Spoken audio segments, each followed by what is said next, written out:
Bishop Hartmayer, let me begin by asking you, first of all, how exciting is this? You're here in Washington, or in Arlington, Virginia, actually, and come Thursday morning, you're going to be in one of the most historic events that the city has seen in decades.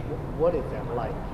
Well, it is. It's a very exciting time for the Catholic Church in America and for all Americans as they listen to the wisdom of Pope Francis. And so we're going to see him all day tomorrow at the canonization of a new saint in the Catholic Church, Juniper Serra, a Franciscan from Spain who brought the faith through the California missions. And then we'll also have a meeting with him in St. Matthew's Cathedral, just the bishops and the Pope will say a midday prayer, and he'll have a message for us. And then on Thursday, as you say, we're going to be in a very, very special and historic moment, because he's going to address both houses of Congress. And I'm fortunate to be able to be in the balcony for that event, and he'll be speaking in English. And so I'll have a great seat and a great honor to be in that house with all of the senators, all of the congressmen of the United States, the Supreme Court justices, and the Vice President of the United States. So it is an exciting time for me personally, and for the city of Washington, and of course for our whole country. So I'm very pleased to be here. Let me ask you this, Father, Bishop. How did you land this opportunity? How did this come about? Coming to Washington and actually getting a seat in that gallery.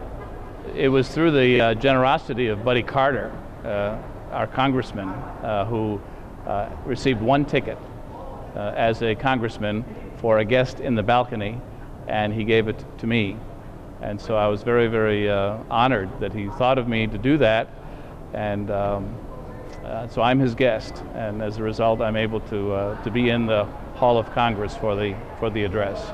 And what do you expect to hear from the Pope? The Pope is a very, I don't know if the word progressive is correct, but is a Pope of change for the Catholic Church. What do you expect to hear, or what do you hope to hear come from the Pope? Well, I think we're going to hear much of what he has written about and spoken about in the past.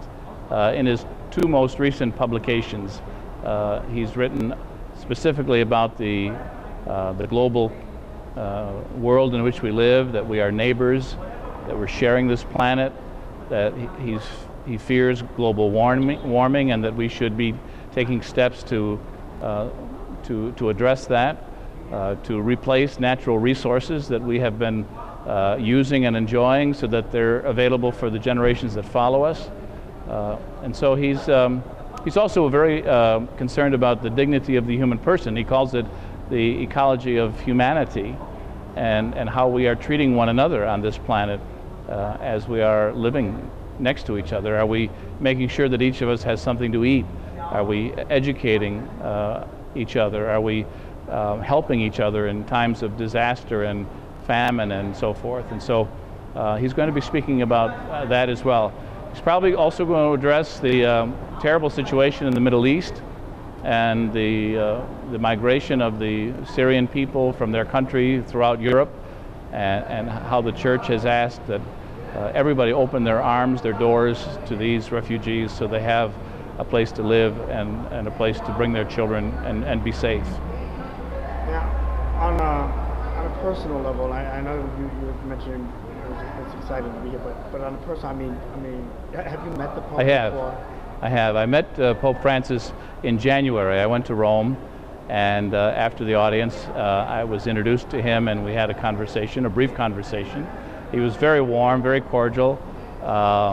He was very interested in what I had to say, and asked me some questions about where I was from, and he just seemed genuinely interested. After a long day and giving an audience to over 5,000 people in the audience hall, he had time to speak with me, and he makes you feel as if you're the only person in the room.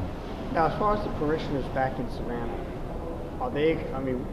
what are some of the thoughts that have they passed on anything to you? Or? Oh, there are pilgrims from the Diocese of Savannah who are en route both to Washington and to Philadelphia. We must remember that the Pope's visit to the United States primarily was to attend the World Meeting of Families, which will end in Philadelphia this end of the week, and he will be there for that conclusion, and he will listen to the reports and the kind of concerns that were brought up at this World Family Meeting, and he will take that to Rome in October for the World Synod on Families. But we have people from all over Savannah Diocese certainly tuning in to the events that are occurring these days, and many of them are even able to be here and in Philadelphia for the great events. On a personal note, being just, for example, if you were, how exciting is this for you personally? Well, it's very exciting for me because, first of all, he took the name Francis when he was elected Pope, and I'm a Franciscan, and so even though he's a Jesuit, he took the name of Francis of Assisi, and his whole papacy has really imitated the life of Francis in simplicity, in charity, in reconciliation, and so I feel a relationship with Pope Francis because of his fondness and his imitation of Francis of Assisi, and so it is a very special time for me as well. Are you amazed at the preparation that's going into this, the amount of goodwill that's coming towards Pope throughout the country? Well, it's his first visit to the United States, and so I think the people of the United States want to show hospitality, but at the same time he's a world leader, and so there's a great deal of security and preparation and organization that has to take place. Both Washington, D.C. is practically shut down, Philadelphia will be shut down, even parts of New York when he's at the United Nations. They are shutting down the city because it's the only way that they can ensure that the people who attend these events and the Pope himself is safe. On that note,